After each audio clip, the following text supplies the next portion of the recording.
FOXBORO It could have been that it was the last question of his press conference on Thursday and he was ready to step down from the podium. It could have been that the answer didn't require much in the way of thought. Whatever the reason, Hightower was quick to reply when I asked if he was happy with where he was physically after playing in 2 games, a loss to the Panthers and a win over the Bucks following a 2-game absence due to an MCL injury. No, he said without hesitation. Instead of dwelling on the state of his conditioning, however, Hightower highlighted the fact time lost for him was a missed opportunity to work with teammates, especially the new ones, and develop alongside them. I mean, just missing time like that is time that I'm not going to get back, time that I missed on the field with my teammates, that chemistry that I missed, he said, but my experience in the defense helps me a little bit more than most. Every rep that I can get, whether it's in there with Dietrich Wise, or Adam Butler, or Cassius Marsh, or just guys that I'm not in there with, I take full advantage of that. Even today watching film, I got the new guys right around me, so we're all talking and we're communicating and we're trying to progress as a defense. It's not a one-man thing. We're not depending on one person or anything like that. We're only as good as our weakest link, so we're just trying to keep everybody as sharp as we can. Hightower played in a season-high 62 of 72 snaps in Tampa Bay. Against the Panthers 5 days prior, he played in 37 of a possible 63. That he saw as much playing time as he did on short rest is an indication that A, his knee was feeling strong, and B, the coaching staff felt it needed him on the field for almost 90% of the team's defensive plays. Hightower responded with what looked like fresh legs, moving with good energy and without any obvious limitations. It wasn't a perfect night, but he recorded 4 quarterback hurries and made a key run stop in the third quarter that helped force a Bucks punt. Last Thursday's steady workload for Hightower was a notable change from what had been a herky-jerky beginning to the 2017 season for the 27-year-old. He spent the early portion of training camp on the physically unable to perform list, and he did not play in the preseason. Once he got going, he had the carpet ripped out from under him in the form of a Chiefs defender falling on his leg during the season opener. By week 4 he was healthy enough to be trusted in critical situations. He sacked Cam Newton late in the fourth quarter to force a punt and allow the Patriots an opportunity to tie, but he was far from a full-time player. Just a few days later, though, Hightower was ready for more work. And after spending the vast majority of his snaps on the edge in weeks 1 and 4, Hightower was plopped back into the middle of things field for the Patriots in Tampa, which may have helped iron out whatever communication problems the team had against Carolina the week before. I think communication is on me whether I'm on the ball or not, but it's definitely a lot easier being in the middle, he said. Being on the edge is kind of on an island. Last week was great on the ball or off the ball. I think in the linebacker room with me, KV, Kyle Van Noy, Marquis Flowers, David Harris and Landon Roberts, I think we've done a good job as far as trying to grow the front seven, the back end as far as communication and how we go about that. That helped last week, so hopefully we'll just continue to build on that. Half the time it was misaligned in wasn't communication, so if we can nip that in the bud and stop ourselves from shooting ourselves in the foot, that'll be big. It will be worth watching to see if Hightower continues to see time in the middle, a move his former teammate Jared Mayo had been clamoring for on Quick Slants, the podcast against the Jets. The two-time captain's presence, and his voice, carries weight with teammates when it comes time to make adjustments at the line. And when the press-snap conversations are brief or one-sided, that helps the Patriots play faster, Hightower explained. Last week was a lot faster and a lot more aggressive, he said. If we were able to communicate and talk and get all of that stuff out of the way, then we're able to play faster. It shouldn't have to come to that. It should be that every play. Like I said, we're building, hopefully. It's a little later than we'd like to, but there's no time like the present. Hightower could say the same for himself. It's a little later than he'd like to be hitting his stride, but it looks like he's getting close. Carson Wentz threw for 222 yards and 3 touchdowns to help the Philadelphia Eagles beat the Carolina Panthers 2,823 on Thursday night to improve to an NFC Best 51. The Eagles turned 2 interceptions deep in Carolina territory into 15 points, with touchdown passes to Zach Ertz and LeGarrette Blount's 2-point conversion to take an 18-10 lead in the third quarter. Wentz added a 24-yard scoring pass to Nelson Agholor in the fourth quarter. Wirtz completed 16 of 29 passes. Cam Newton threw 3 interceptions for Carolina 42. The first 2 interceptions came inside Carolina's 20, but weren't Newton's fault. He was hit by Fletcher Cox as he released one pass, and running back Jonathan Stewart bobbled another pass, resulting in a pick. Newton's third interception by Jalen Mills with 306 left ended a chance for the go-ahead score. Carolina had one last shot to win, but turned it over on downs at midfield. Panthers middle linebacker Luke Kuechly was placed into the concussion protocol after his body crumpled following a collision with Eagles pulling guard Brandon Brooks.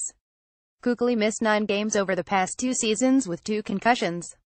All of the Eagles' touchdowns came after Kuechly left the game late in the second quarter. Newton gave the Panthers a 103 lead on his 51st career touchdown rushing in the second quarter. He kept the ball on a read option and juked cornerback Rasul Douglas on the 16-yard run. Douglas got revenge on Carolina's next possession, intercepting Newton's pass after Cox crashed into Newton as he was throwing, causing the ball to float high into the air. No running game. If it hadn't been for Newton, the Panthers would not have had any running game to speak of against the Eagles. Newton ran for 71 yards and the touchdown, but running backs Jonathan Stewart, Christian McCaffrey and Fozzie Whitaker were limited to 1 yard on 13 carries. Peppers milestone. Julius Peppers needed 1 sack to become the 5th player to reach 150 since they became an official statistic in 1982. The 37-year-old Peppers didn't waste any time reaching it, sacking Wentz on the first drive of the game and forcing a fumble. Lineup change. Panthers cornerback Darrell Worley was benched in the first half for Kevin Seymour. Injuries. Eagles linebacker Jordan Hicks left the game early with an ankle injury. Defensive end Brandon Graham briefly left with a shoulder injury. Panthers. Aside from Kuechly's injury, Whitaker was carted to the locker room in the first quarter with a right ankle injury and did not return. Up next, Eagles host the Washington Redskins on Monday Night Football on October 23. Panthers at the Chicago Bears on October 22. A federal appeals court cleared the way Thursday for the NFL to impose a 6-game suspension on Dallas Cowboys star Ezekiel Elliott over domestic violence allegations, siding with the league in the latest high-profile fight over its ability to punish players for off-field behavior. In a 21 decision, the 5th U.S. Circuit Court of Appeals panel in New Orleans granted the league's emergency request to set aside an injunction and ordered a district court in Texas to dismiss Elliott's case. The NFL announced that the suspension was effective immediately, though further appeals were possible and the Cowboys are not playing this weekend. We are currently exploring all of our legal options and will make a decision as to what is the best course of action in the next few days, Elliott attorney Frank Salzano said. The Cowboys don't play again until next Sunday, October 22, at San Francisco. If Elliott's legal team can't put the suspension on hold again, he won't be eligible to play until November 30 at home against Washington, a Thursday night game the week after Thanksgiving. Elliott played the first 5 games as Dallas went 23 in a disappointing start. A federal judge in Texas issued the injunction blocking the suspension last month, agreeing with NFL Players Union attorneys who argued that the investigation of the allegations in Ohio and a subsequent appeal were unfair to Elliott, one of the league's standout running backs. The NFL countered that it followed procedures under the league's labor deal and that the union improperly filed a lawsuit before the appeals process was complete. The most likely destination for further legal challenges from Players Union attorneys representing Elliott is with the Southern District of New York. The NFL filed in that federal court after Elliott's appeal through the league was denied by arbitrator Harold Henderson last month. Last year's NFL rushing leader as a rookie, Elliott was suspended in August by Commissioner Roger Goodell after the league concluded following a year-long investigation that he had several physical confrontations in the summer of 2016 with Tiffany Thompson, his girlfriend at the time. Prosecutors in Columbus, Ohio, decided not to pursue the case in the city where Elliott starred for Ohio State, citing conflicting evidence. Elliott's legal team filed the lawsuit on his behalf in the Eastern District of Texas before Henderson had rejected the appeal. The Fifth Circuit agreed with the NFL's claim that the filing was premature.